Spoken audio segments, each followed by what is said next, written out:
ஸ்மார்ட்டான cleaning டிரானுடன் ஆரம்பம். நம்ம சென்னை சில்க்ஸின் ஆடி பிளாஸ்ட், சேவிங்ஸும் பிளாஸ்ட், கலெக்ஷனும் blast. VQRA Wellness, Advanced Scientific Slimming, no pain, no surgery. Any weight loss, இன்னும் ஸ்மார்ட்டா. கன்னியாகுமரியுடைய காங்கிரஸ் பாராளுமன்ற உறுப்பினரான திரு விஜய் வசந்த் அவர்கள் அவருடைய எக்ஸ்பிரஸ் பக்கத்துல ஒரு பதிவு ஒன்று போட்டிருக்காரு. மாணவர்களுடைய எதிர்காலத்தை இருளாக்கிய மோடி ஆட்சிக்கு எதிராகவும் இந்தியாவுடைய இளைய தலைமுறைக்கு ஆதரவாகவும் அமைதியான போராட்டங்களை நடத்தி வரும் இந்திய எதிர்க்கட்சி தலைவர் திரு ராகுல் காந்திய மோடி அரசு நடத்தின விதம் கடும் கண்டனத்துக்குரியது. எதிர்க்கட்சி தலைவரையே எதிரியாக கருதும் இந்த அரசு வரும் காலங்கள்ல இன்னும் பெரும் போராட்டங்களை கண்டிப்பா சந்திக்க இருக்குது அப்படிங்கிற மாதிரி தன்னுடைய காட்டமான பதிவை போட்டு அது தொடர்பான சில பிக்சர்ஸையும் போட்டு தன்னுடைய ஆதங்கத்தை வெளிப்படுத்தியிருக்காரு. இந்த இதுவே ரெகக்னைஸ் பண்ணியிருக்காங்கன்னா அது வந்து நேரில் பெரிய விஷயம் தான் சொல்லுவேன். இப்போ தந்தையோட மறைவுக்கு பிறகு அந்த டைம் பேசினாங்க. ஸோ அந்த குடும்பத்துக்கு தான் நாங்கள் வந்து சில விஷயங்கள் பண்ண வேண்டியது இருக்குங்கிற மாதிரி காங்கிரஸ் சில தலைவர்கள் பேசினாங்க. ஸோ எளிமையாக நடந்துருச்சு அவங்களுக்கு இந்த சீட் வந்தது இல்லை அப்படின்னு நம்ம சொல்ல முடியாது. ஏன்னா வந்து அதாவது அப்பாவோடைய தொண்டு காங்கிரஸ் கட்சிக்கு பார்த்தீங்கன்னா வந்து ஈடு கொடுக்க முடியாத ஒரு தொண்டு. கட்சிக்கு மட்டும் இல்லை, மக்களுக்கும் சரி, சமுதாயத்துக்கும் சரி, அதே மாதிரி வந்து வியாபாரிகளுக்கும் சரி. ஸோ அவங்களோட ஜேர்னி வந்து ஒரு பெரிய ஜேர்னி. அவங்களுடைய கனவு ஃபுல்ஃபில் ஆனது 2019 ஒரு எம்பி ஆகி அவங்களுடைய அந்த டேர்மை முடிக்க முடியாமல் அவங்க வந்து கொரோனாவால் பாதிக்கப்பட்டு இறந்துட்டாங்க. இதில் வந்து என்னென்னா வந்து அந்த டைமில் தான் வந்து எனக்கு வந்து அப்பாவோட கனவுகளை நிஜமாக்கணும். ஏன்னா அது வரைக்கும் இருக்கும்போது நம்ம ஒரு ஃப்ரண்ட் ரன்னராக இல்லவே இல்லை. நான் வந்து அரசியல்னாலும் அப்பா கூட நான் ஈடுபாட்டில் இருந்தேன். நான் ஃபஸ்ட்டு அப்பா மேயர் எலெக்ஷன்லேருந்து கேம்பெயின்ஸ் போயிருக்கேன். அப்போ காலேஜ் ஸ்டூடெண்ட் நான். ஸோ அந்த மாதிரி நம்ம பிஹைண்ட் இதில் அப்பா இப்படி பண்ணலாம்ப்பா அப்படி பண்ணலாம்ப்பான்னு கன்னியாகுமரி வரும்போது நாங்கள் ரொம்ப இன்வால்வாக இருந்தோம். ஃபார் எக்ஸாம்பிள் பார்த்தீங்கன்னா வந்து நோவல் டாட்டா அவர்களை பார்த்து வந்து டிசிஎஸை கொண்டு வரணும்னு கேட்டோம். அதே மாதிரி ஒரு ஜப்பான் நிறுவனத்தோட வந்து கடல் சீற்றத்தை எப்படி பண்ணலாம்னு பேசினோம். அப்பா வந்து முயற்சி எடுத்து ஏர்போர்ட்டே வர ஃபீஸிபிலிட்டி இல்லைன்னு சொல்லும்போது ஒரு எக்ஸ்பர்ட்ஸை கூட்டு வந்து அவங்கள டெல்லி கூட்டு போய் வாங்கி இட்ஸ் ஃபீஸிபிள்னு சொல்லி ஃபஸ்ட் ஃபேஸ் பண்ணி செகண்ட் ஃபேஸும் ஓகே. ஸோ இந்த மாதிரி ஒரு விஷனோட போயிட்டு இருக்கும்போது திடீர்னு மறைந்த உடனே ஐயோ அது பண்ண வேண்டிய கடமை நம்மளுடைய கடமைன்னு நான் சொல்லுவேன். ஒரு தந்தையை விட்டு போன பணிகளை மகனாக செய்ய வேண்டியது.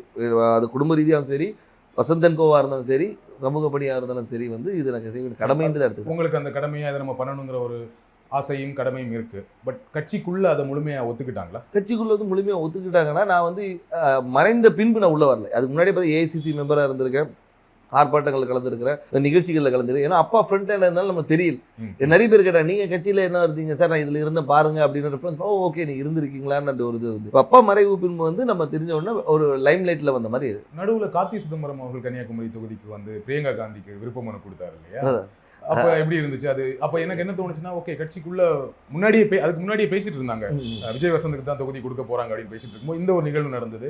கட்சிக்குள்ள அப்போ ஒரு சப்போர்ட் இல்லாம இருக்கும் அப்படி இல்லை. அதாவது அதுக்கு தான் பேர் விருப்ப மனுன்னே வச்சிருக்காங்க. அவங்க விருப்பப்படுறவங்கள வந்து இது பண்றது தான் விருப்ப மனு வச்சிருக்காங்க. ஏன்னா வந்து அப்பா போட்டியிடும் போது ராகுல் காந்தி அங்கே போட்டியிடும் சொல்லி விருப்ப மனு கொடுத்தவங்களும் இருக்காங்க. ஸோ அதனால அந்த விருப்பத்தை வந்து ஒரு அகில இந்திய தலைவர் நம்ம தொகுதியில் கன்னியாகுமரி வந்து காங்கிரஸோட கோட்டையாக இருந்த ஒரு இது, காமராஜர், குமரி அனந்தன் இவங்கெல்லாம் வெற்றி பெற்ற ஒரு இது, டென்னிஸ் எல்லாருமே வெற்றி பெற்ற ஒரு காங்கிரஸோட இதாக இருந்தனால அந்த ஒரு பலம் இருக்கிறதுனால வந்து பண்ணால் நல்லா இருக்கும்ன்ற ஒரு இது. இப்போ சீட் கொடுத்தாச்சு, எந்த அளவுக்கு நம்பிக்கையா இருக்கீங்க? ரொம்ப நம்பிக்கையா இருக்கு. மக்கள் என்ன ரெஸ்பான்ஸ் சொல்றாங்க? மக்கள் ரெஸ்பான்ஸ் ரொம்ப நல்லா இருக்கு, ரொம்ப நல்லா இருக்கு. அதே மாதிரி என்னன்னா வந்து ஆதரவும், அதாவது வந்து முதற்கண் வந்து கட்சியோடைய ஸ்ட்ரென்த்தும் இந்த எங்களுடைய கூட்டணியோடைய பலமும், அதுபோல் அப்பா விட்டு சென்ற பணிகளும், அதுபோல் ராகுல் காந்தி அவர்களுடைய வருகை, அது வந்து அந்த கரெக்டாக அந்த மார்ச் 1 வந்தது வந்து ஒரு பெரிய எழுச்சியை கொடுத்தது.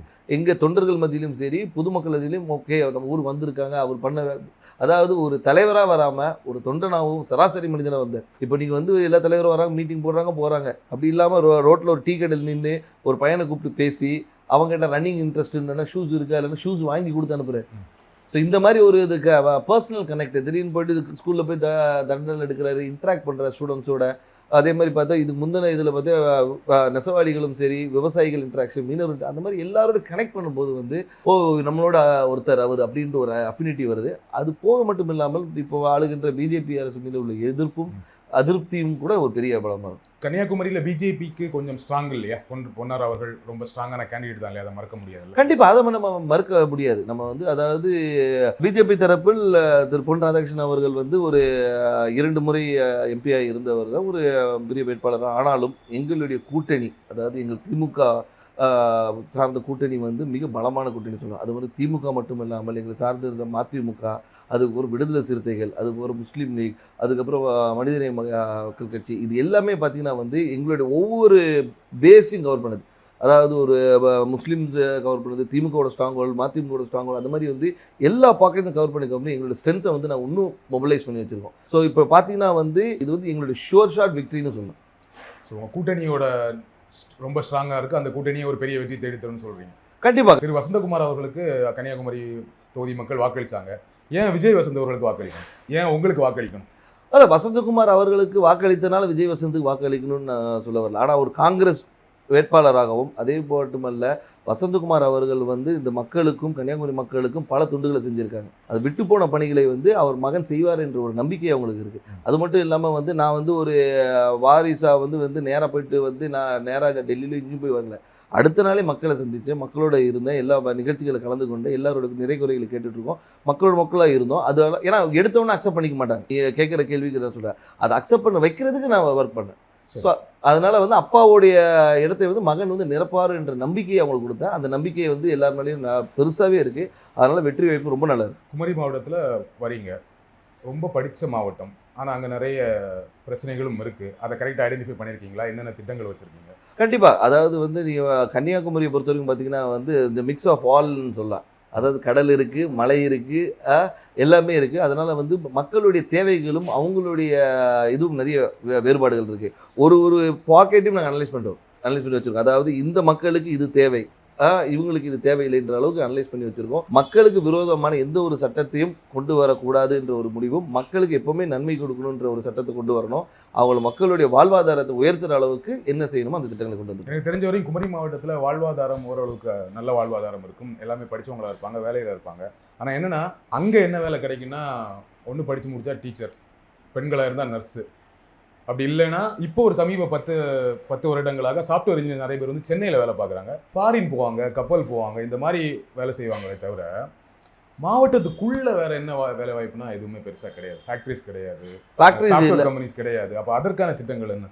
அதற்கான திட்டங்கள் நிறைய கொண்டு வர திட்டங்கள் நிறைய இருக்குது. ஏன்னு சொல்லிங்கன்னா வந்து நீங்கள் சொல்கிற ரிக்குவயர்மெண்ட்ஸ் மட்டும் பார்த்தீங்கன்னா வக்கீல்களும் நிறைய இருக்குது, டாக்டர்ஸ் நிறைய இருக்கிறாங்க. நீங்கள் சொன்ன அது நர்ஸ் டாக்டர்ஸ். அது மட்டும் இல்லாமல் வந்து லிட்ரஸி ரேட் அதிகம் இருக்கிறதுனால வந்து இவங்க பல இடங்களில் ஸ்ப்ரெட் பண்ணியிருக்கிறாங்க. ஸோ அது மாதிரி தொழிற்சாலைகளை கொண்டு வரது வந்து ஒரு சில பாக்கெட்டில் கொண்டு வரலாம். நீங்கள் பார்த்தீங்கன்னா நீங்கள் தொழிற்சாலைகள் வந்து ஒரு இடத்துல கூட, அதே மாதிரி கடற்புற கதை வந்து டெவலப் பண்ணுறது என்னென்ன கொண்டு வரணும். ஸோ தொழிற்சாலை கொண்டு வருது. அதனால வந்து ஒவ்வொரு ஊர் இப்போ பார்த்தீங்கன்னா ரப்பர் ஃபேக்ட்ரி இருக்காங்க, ரப்பர் ஃபேக்ட்ரியை வந்து நம்ம டெவலப் பண்ணலாம். ஸோ வந்து அது மாதிரி தொழிற்சாலை நிறைய இருக்குது. அதே மாதிரி வேலை வாய்ப்பு திட்டங்களும் நிறைய கொண்டு வரலாம். நம்ம என்னென்னா நம்ம மக்கள் என்னென்னா இங்கே இருக்கிற மக்கள் எல்லாமே பாதி பேர் வெளியே தான் இருக்கிறாங்க. இப்போ இந்த கொரோனால தான் நமக்கு தெரிஞ்சு பாதி பேர் ஊரில் இருக்கும். இவ்வளோ பேர் வந்து நம்ம ஊரை சார்ந்தவங்க இந்த தமிழ்நாடு முழுக்க இருக்காங்க தெரியும்.